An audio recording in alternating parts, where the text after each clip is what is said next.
Առաջին եթերում հարցազրույցն է, բարև ձեզ։ Երևանում մեկնարկել է Եվրանեստ միջխորհրդարանական վեաժողովը և քաղաքացիական հասարակության համատեղ նիստը։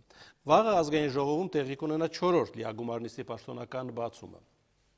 Այսօր Եվրանեստի պատվիրակները այցելել են Ծիծեռնակաբերդ։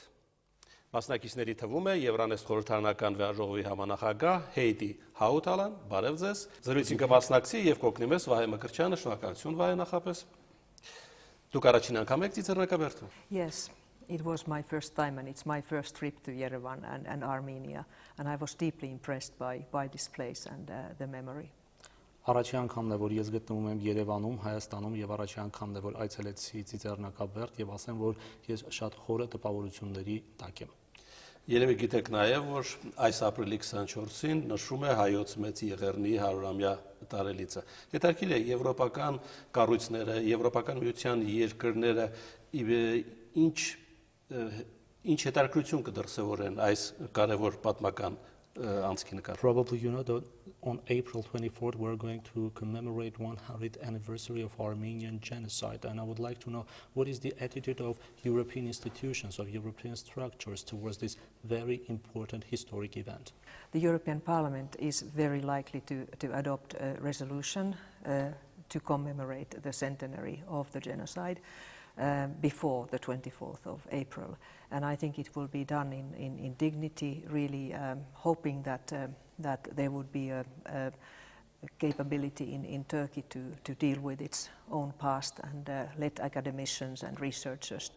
to discover the historical truth, which would be a way forward in Turkish-Armenian relationships. Անկասկած մենք տեղյակ ենք, որ ապրիլի 24-ին տեղի ունենալու հայոց մեղրի 100-ամյակը եւ մենք անկնկալում ենք, որ Եվրոպական խորհրդարանը մի բանաձև կընդունի կապված հայոց մեծ եղեռնի 100-ամյակի հետ։ Սա իսկապես շատ կարեւոր պատմական իրադարձություն է եւ ես հուսով եմ, որ սա հնարավորություն կձեռնի, որպեսզի Թուրքիան նույնպես կարողանա այս պատմական անցյալի հետ կարողանա առերսվել եւ սա հնարավորություն կձեռնի պատմաբաններին, ինչպես նաեւ գիտնականներին, որպեսզի նրանք ավելի խորը ուսումնասիրեն այս պատմական մեծ իրադարձությունը։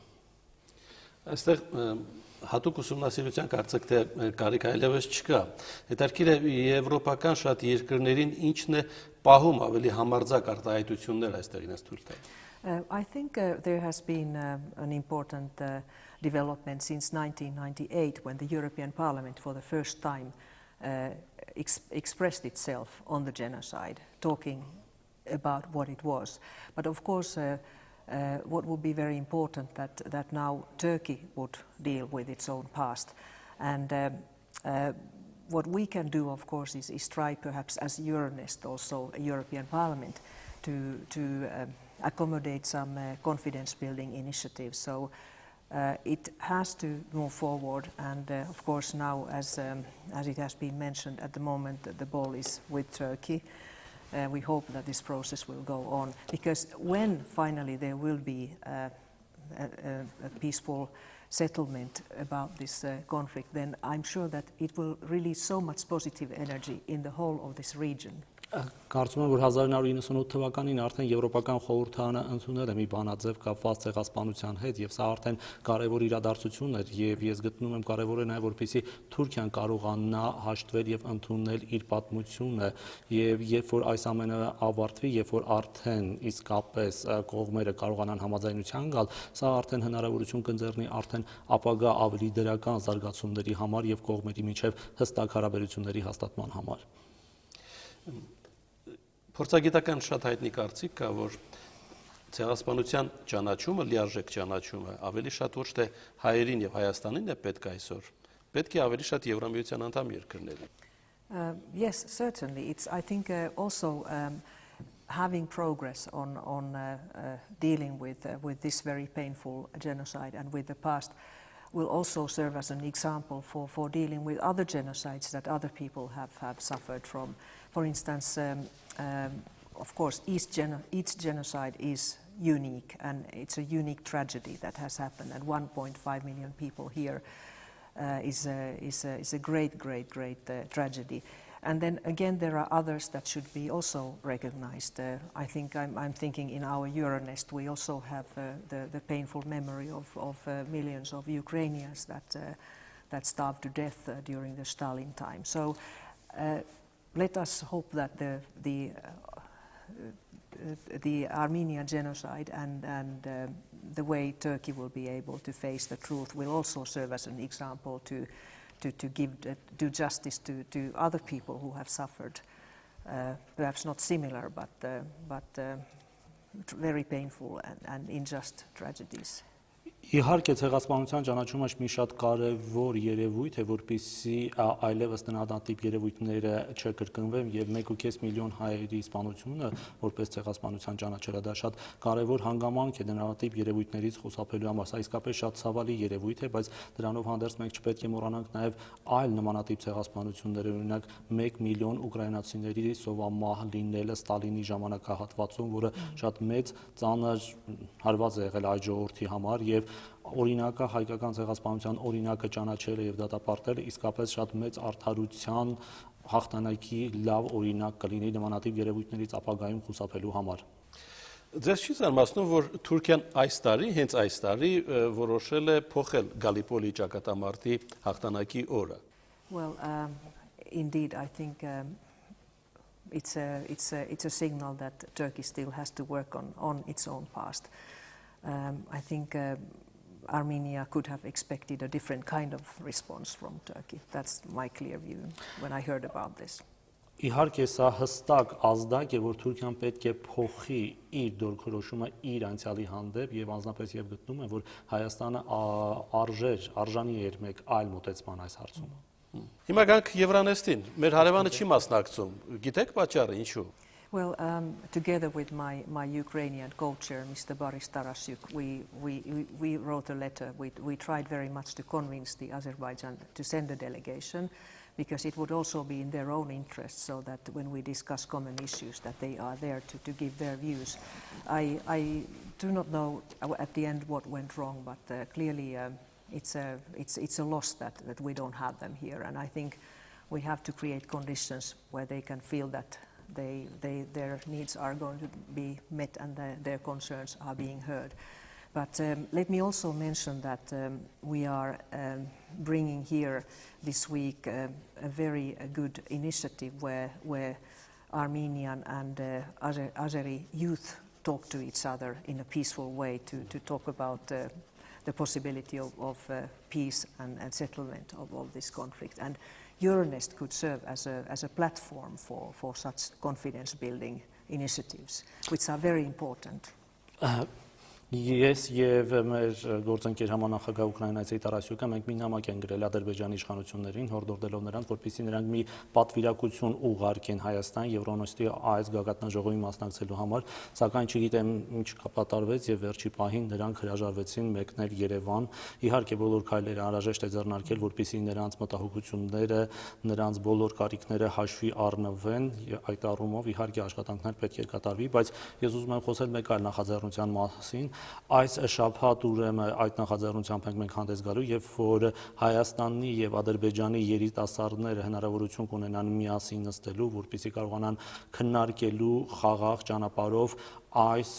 հակամարտության խաղաղ կարգավորման հնարավորությունը եւ ես գտնում եմ, որ Եվրոնեստը իհարկե շատ լավ հարթակ է, հնարավորություն է տալի, որպեսզի երկու երկրների երիտասարդները կարողանան միավորվել եւ միասին քննարկել եւ ներկայացնել այս հակամարտության խաղաղ կարգավորման, խաղաղության կառուցման հնարավորությունները։ Երևի դուք հիշում եք, Բաքվի խորհրդաժողովին հայկական պատվիրակությունը մասնակցում էր։ Yes, indeed. I wasn't there myself, but of course I'm aware of the background of the question, and I of course regret, but let's hope that we will get the Azerbaijan delegation back to Euronest. Անձնապես ես ներկա չեմ եղել, բայց ես ծանոթ եմ եղել ընդհանուր ֆոնին եւ ընդհանուր հարցերի շրջանակների, որ քննարկվել է, սա ցավալի է, որ Ադրբեջանը հիմա Երևանում չէ, բայց մենք պետք է աշխատենք, որպեսզի Ադրբեջանը վերադառնա Եվրոնեստի ընդհանուր շրջանակների մեջ։ Հիմա եթե հաշվի առնենք հարցերի այն լայն սպեկտրը, որ ներառված են այս գագաթնաժողովի օրակարգում, դուք ինչ ակնկալիքներ ունեք Երևանյան Եվրանեստի։ First of all, we are going to adopt some resolutions, and we have had a very cooperative spirit on expressing our views of the crisis in Ukraine about the aggression of Russia in Ukraine, and also, which I think is important with the view to the coming centenary of the genocide, that we are going to adopt a resolution and on the genocide, and I think both of these resolutions have been prepared in very good cooperation and a good spirit. Կարծում եմ, որ այս գագաթնաժողովի արդյունքում մենք ընդունենք մի քանի բանաձևեր, նախ եւ առաջ համագործակցային ոգով է տեղի ունեցել այս գագաթնաժողովը, մենք առանձնահատուկ շեշտադրում ենք կատարել ուկրաինական ճգնաժամին, ինչպես նաեւ դատապարտող մի բանաձև կընդունենք ընդդեմ ռուսական ագրեսիայի, ինչպես նաեւ մի առանձին բանաձև կընդունենք կապված հայոց ցեղասպանության հանրամյակին. And for the rest, we will have a very interesting discussion on the future of Eastern Partnership, and especially what we as parliamentarians expect. I'd like to say that, of course, now that the Eastern partner countries have made different choices vis-à-vis the European Union or the Eurasian Economic Union, we still have to make sure that the common attraction will be there after the review of the Eastern Partnership. And I think energy issues are something which are very, very important for all, not only to Eastern partners, but also to the European Union. And I'd like to mention that indeed to continue the reforms of rule of law, of creating an enabling environment for the civil societies is something that really should be in the interest of each and every Eastern partner countries, and it is very much in the interest of the European Union as well. Մենք իհարկե ակնկալում ենք, որ Եվրանեստի այս արդյունքում մենք մի շարք բանաձևեր կընդունենք եւ իհարկե մենք հասկանում ենք, որ առաջիկայում պետք է լինի եվրոպական հարևանության երկրների հետ կապված որոշակի հարցերի քննարկում, մենք շատ լավ հասկանում ենք, որ հարևանության քաղաքականության մեջ կնգրված տարբեր երկրներ, տարբեր ընտրություններ կատարեցին, որոշները ուղղվեցին դեպի Եվրամիություն, որոշները երկրների որոշումը Եվրասիական տնտեսական միությունն էր, սա տարբերությունն է, բայց բացի դրանից մենք մեր գագաթնաժողովի ժամանակ նախատեսում ենք քննարկել նաև այլ հարցեր, դա էներգետիկայի ոլորտի հետ կապված հարցերն են, էներգետիկ հարցերը ոչ միայն բոլորի, այլ նաև Եվրամիության երկրների համար առանձնահատուկ ուշադրություն կդարձվի եւ իրավունքի գերակայության եւ քաղաքացիական հասարակության համար նպաստավոր պայմանների ձևավորման համար, որպեսզի քաղաքացիները կարողանան իրենց համապատասխան իրավունքները պատշաճ կերպով իրականացնել. I'd like to add that this morning we had a very lively discussion with the civil society organizations, we as parliamentarians, and I think it was very much appreciated by everyone. We were there in the premises of the Armenian parliament, and I really appreciated this kind of free atmosphere in which everybody could express themselves. So it's great to see that this kind of discussion is really possible in Armenia and even in the parliament. Ես ուզում եմ ձեզ տեղյակ պահել, որ այսօր առավոտյան մենք շատ աշխույժ քննարկումներ ենք ունեցել Հայաստանի քաղաքացիական հասարակության ներկայացուցիչների հետ Հայաստանի խորհրդարանի դահլիճում եւ հետաքրքրական է այն փաստը, որ նմանատիպ քննարկումը տեղի ունեցել հենց օրենսդիր մարմնի պատկանող շենքում եւ շատ ուրախ եմ, որ Հայաստանում հնարավոր է, որ քաղաքացիական հասարակությունը քննարկում ծավալի ոչ միայն արտաքին արտերներսին մարմինների հետ հենց խորհրդանի շենքի ներսում։ Հիմա գալով ձեր ասացին, փորձագետների մի խումբ կա, որոնք որ կարծում են, որ Հայաստանը կարող է իսկապես կամուրջ հանդիսանալ Եվրասիական տնտեսական միության եւ Եվրամիության երկրների միջև։ Դուք այդպիսի հավանականություն տեսնում եք։ What I can see is that the European Union obviously did not ask Armenia to choose. From the point of view of the European Union, it was perfectly possible for Armenia to have other free trade agreements with other countries, as many as they like, and the same true for all Eastern partner countries. But obviously, Armenia was put into a place where she had to choose. And now I think we are on a way towards a new agreement between the European Union and Armenia, which is a very positive step. And I'm happy that in that sense Armenia can serve as a model that it is not necessary just to choose one or the other. Եվրամիությունը երբևիցե չի պահանջել ոչ Հայաստանին, ոչ այլ երկրներին ընտրել իրեն կամ մյուսին։ միգուցե ուրիշներն են Հայաստանին հարկադրել այդպիսի ընտրություն կատարել, բայց Եվրամիությունը միշտ է գտել է, որ միշտ ազատորեն կարելի է տնտեսական հարաբերություններ, տնտեսական համաձայնագրեր ունենալ տարբեր երկրների հետ, եւ Հայաստանն էր, որ ստիպված ընտրություն պետք է կատարել, եւ առաջիկայում մենք երևի մի նոր համաձայնագիր ձևավորենք Եվրամիության եւ Հայաստանի միջեւ, եւ ես կարծում եմ սա շատ դրական քայլ կլինի եւ շատ լավ օրինակ կհանդիսանա նաեւ այլ երկրների հետ, թե ինչպես կարելի է տարբեր կառույցների հետ համատեղ հնարավոր համաձայնագրեր եւ հարաբերություններ ձևավորել։ Այսինքն կարող եք ասել Հայաստանի հարաբերությունները Եվրամիության անդամ Եվրամիության հետ առավելագույնը ուր կարող է հասնել։ I don't think we can see that there is any limit or any ceiling. I think that the new agreement will, for instance, be very supportive of the continuing reforms in the Armenian state and society, to build solid institutions, to continue the constitutional change, which I perceive as very positive, and also to build a good business environment so that people will get jobs. So I don't see a limit, but I think we have to keep this situation open, because obviously it's very hard to choose. It's very hard to choose one or the other, because also Armenia has great interests to have trade relations with Russia, and that's all right for the European Union. There's no problem of doing that. Չեմ կարծում, որ այստեղ որոշակի սահմանափակումների մասին խոսելը ճիշտ կլինի, եւ ես հուսով եմ, որ նոր համաձայնագիրը Հայաստանի եւ Եվրամիության միջեւ, որի մեջ խոսում եմ, նույնպես իր աջակցությունը կհայտնի այն բարեփոխումներին, որոնք տեղի ունենում Հայաստանում տարբեր ոլորտներում, թե պետական կառավարման, թե քաղաքացիական հասարակության ոլորտում, ինչպես նաեւ Եվրամիությունը օժանդակում է սահմանաբնական բարեփոխումներին, որ ներկայումս ընթացքում են Հայաստանում, ինչպես նաեւ մենք կոչ ենք անում ավելի դրական եւ բաց գործարար միջավայր ձևավորել Հայաստանում, որը իր հերթին կխթանի աշխատատեղերի ստեղծմանը։ Իրավիճակը իհարկե բաց է եւ որոշակի առումով շատ դժվար է ընտրություններ կատարել, բայց դրա հետ մեկտեղ մենք շատ լավ հասկանում ենք, որ Հայաստանի շահերից է բխում նաեւ առևտրային հարաբերություններ ունենալը Ռուսաստանի հետ։ And we actually today we published a very interesting study which was produced in the European Parliament, which looks for ways how the European Union could actually help Eastern partner countries such as Armenia to at the same time keep their traditional links with Russia and with the Eurasian Economic Union, and be approaching the European Union. So I'm very happy if you can study those conclusions, because they are very interesting. Indeed, we should support a situation where countries are not forced to choose. Ձեզ ցանկանայի տեղեկացնել, որ վերջերս Եվրամիության խորհրդարանի ջանքերով մի հետազոտություն է հրապարակվել, որտեղ մասնավորապես նշվել է, թե Եվրամիությունը ինչպես կարող է օգնել եվրոպական հարևանության քաղաքականության երկրներին, այդ թվում նաև Հայաստանին, որպեսզի նրանք ավելի խորացնեն իրենց բարեփոխումները, ավելի, այսպես ասած, սերտ հարաբերություններ հաստատեն Եվրամիության հետ։ Դրա հետ մեկտեղ մենք շատ բարձր ենք գնահատում Հայաստանի Ռուսաստանի հետ կապեր ունենալու անհրաժեշտությունը, եւ ասեմ, որ այդ հետազոտության արդյունքները շատ հետաքրքիր են, եւ ես դες խորհուրդ կտամ, որ հնարավորության դեպքում դուք ծանոթանայիք այդ հետազոտության ուսումնասիրության արդյունքների հետ։ Անպայման ծանոթանանք։ Այսինքն դուք պաշտպանում եք այն մոտեցումը Եվրամիության շատ պաշտոնյաների, ովքեր գտնում են, որ պետք է